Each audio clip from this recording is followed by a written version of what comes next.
Hey folks, how you doing? As you know, we sold our original back bar here at the Mantiques Network because I bought a new bar and I have this magnificent antique back bar. These are the pilasters, and then the top is going to go on it, and the top is fancy carved. It's going to go all the way to under rye.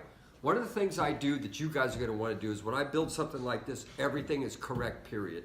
This register here is about a 1907 correct period register. It's a bar register, and as you see, it says a pint for 70 cents. It's got pint, half pint, quart. All original turn of the century cigar cutters. Okay, over here I have installed, nobody's ever done this, I have put a cigar bar Freaking cool is that? in my bar as a sales pattern, as a sales department, right? In the bar. Here's a beautiful Capitol record player, 10. which is going to be, as well as we have a full liquor cabinet. These are silver overlay back bar bottles. This thing's going to be absolutely beautiful. Wait.